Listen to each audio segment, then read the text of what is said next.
Well, what's up, Texas A&M Aggies fans? IndyCar Tim here with your Texas A&M Aggies Daily Blitz, the Tennessee Volunteers post-game edition, and lots to talk about. I don't know if how, as an Aggies fan, you feel about things right now. I'm pretty embarrassed. I think embarrassment is probably the best way to describe the emotions, all of the emotions I have right now. And as I was watching the game and as I was logging the game, for those of you that don't know, I do work for Sports Illustrated's Fan Nation for the allaggies.com SI webpage. And I am responsible every game for the what we call the live game updates. So that means literally paying attention to every single snap, every single play, and logging it in an article that you or anybody can follow along if you're not in front of a TV or near a radio. Follow along and find out what's going on in the game. So because of that, because of that, I literally pay attention to every snap and I see everything that happens. And I will tell you, from my vantage point today, it was an embarrassment. The Aggies now have lost 8 straight on the road. That doesn't count neutral site games, obviously, at AT&T Stadium. That's not technically a road game. 8 straight on the road dating back to 2021 for Jimbo Fisher's Aggies. First of all, that's the first embarrassing situation here, that the Aggies can't win on the road. The last road win was against Missouri in October of 2021. The Vols now have won 13 straight at home. Good for them out in that SEC West. They control their own destiny still. The Aggies control where they will be vacationing this winter because they probably won't even be bowling anywhere. I am at the point now, boys and girls, that if this was an NFL team, I would say blow the damn thing up because I'm done. Jimbo Fisher's not the guy. Bobby Petrino, not the guy. As impressed as I have been with Max Johnson, and good God, he played his heart out today. He had no time to do anything. He was hit hard all day, on his butt all day. The offensive line could not open a hole or block anybody to save anyone's life, much less their own. It was an embarrassing performance by the offensive line. It was an embarrassing but commendable performance for Max Johnson. I love that dude. He's got what it takes to be a starter in a big conference like the SEC, clearly. That's not up for question. Maybe even the tools to be a quarterback on Sunday at the next level. I don't know. He probably won't get that chance. If he does, it's because of his name. But Max Johnson and Bryce Foster, 2 of the best players on the offense. Bryce Foster, probably the best offensive lineman, playing center. These guys had 7 bad snaps between the two. It looked like they'd never met, never played football together.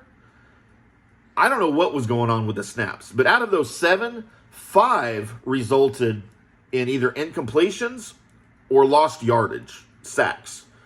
Because when Max Johnson's got to stick his head down to find a ball that was rolling to him rather than was snapped to him, that takes his eyes off the coverage, takes his eyes off his reads, and it just makes for a horrible day. 7 times that happened between Bryce Foster and Max Johnson. That's inexcusable, and it's horrible.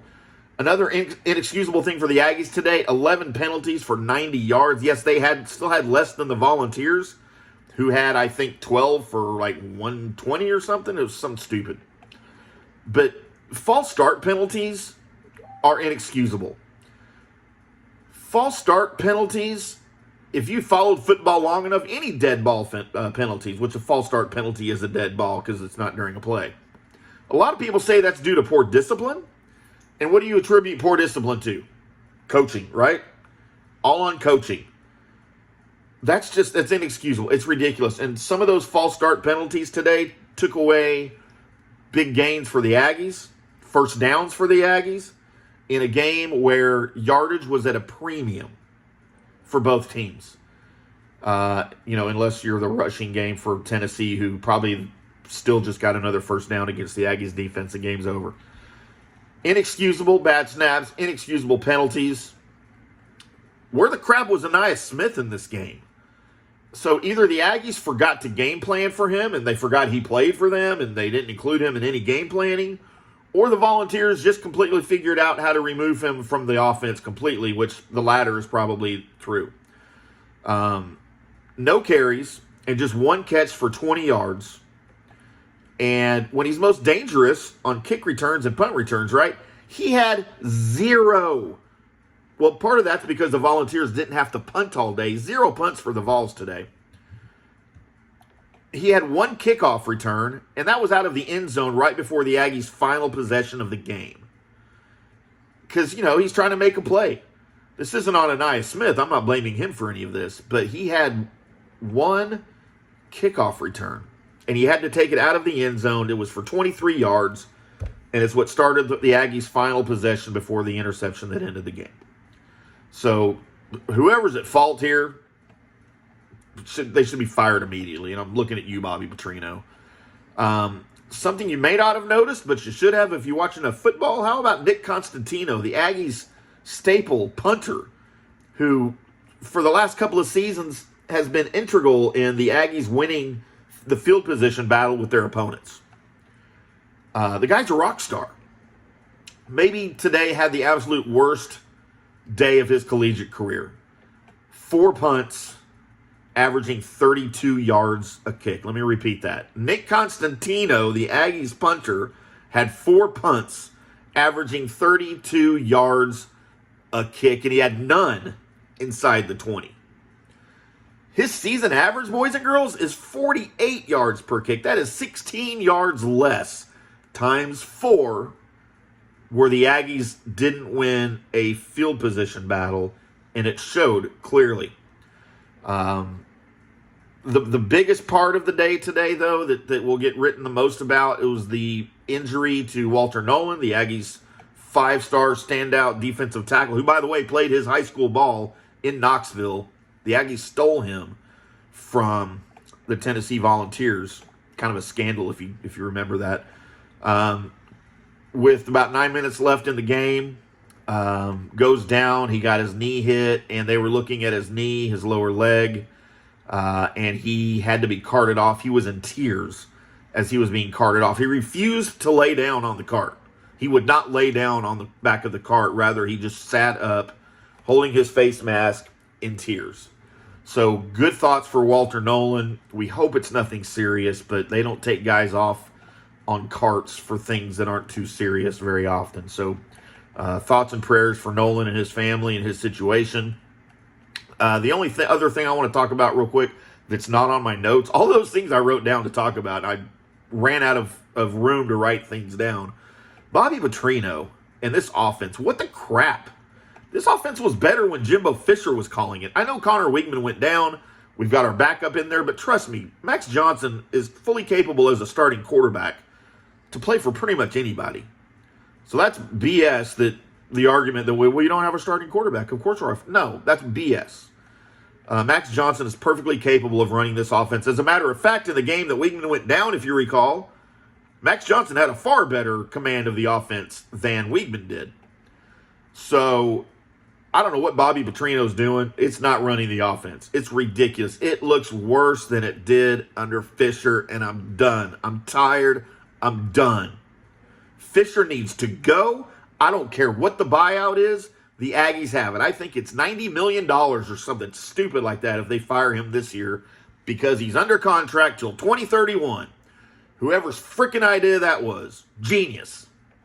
Sounds like something an Aggie would do, doesn't it? Yes, I'm one. I can say that. So there you go. Bobby Petrino, fire him today. Don't even let him get on the team plane. Make him take a bus back to College Station, or just leave him in Arkansas. Who cares? Jimbo Fisher, pack your shit up and get the hell out of College Station, because you ain't the guy. Done with you too. I don't know. Who else can we blame? Let's just throw blame. DJ Durkin, what the hell are you doing lately? You haven't been able to stop anybody with your stupid defense.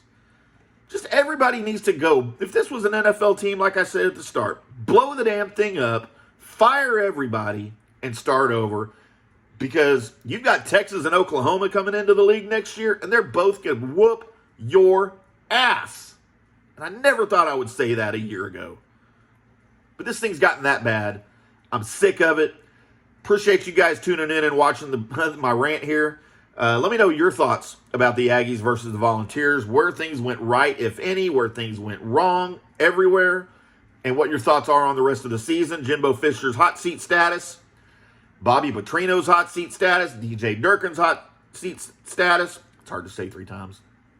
But, yeah, we'd love to hear from you. Find me on Twitter at IndyCarTimm. I'm sorry, X at IndyCarTimm. Find me on Threads at IndyCarTimm. Find me on Facebook.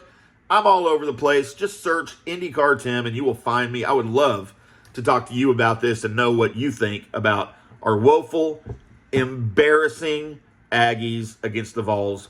We'll do it again sometime during the week. We'll do some previews, and if any news breaks on Walter Nolan, we'll have it here for you on FanStreamSports.com. Until then, boys and girls, we'll see you.